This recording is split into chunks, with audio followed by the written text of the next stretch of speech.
Marvel Studios has officially released 15 TV shows, and now that Ironheart has ended, let's quickly rank all 15 shows from worst to best. At number 15, Secret Invasion. Get that out of my face.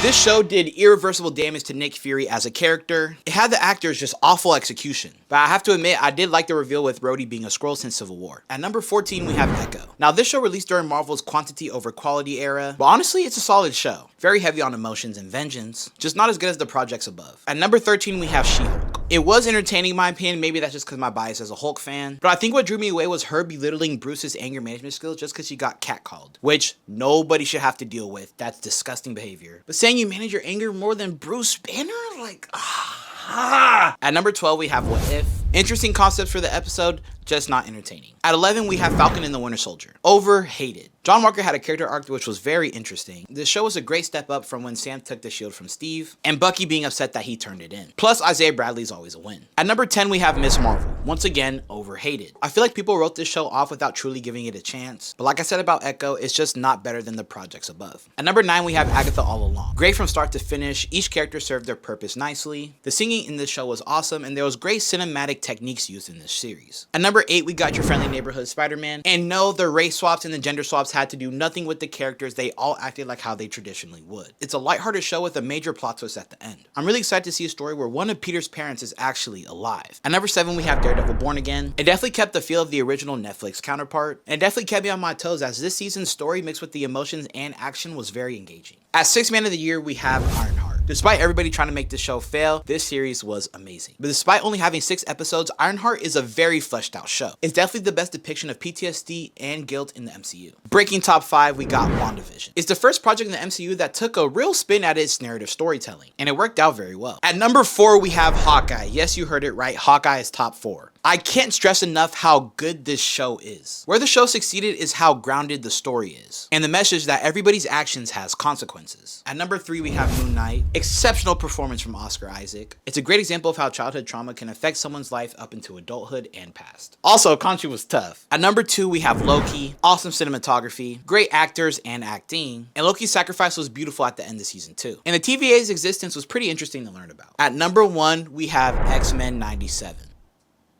Exactly. So that's how I'd rank all 15 MCU shows. Let me know how you guys feel about this list and comment your own personal top 15.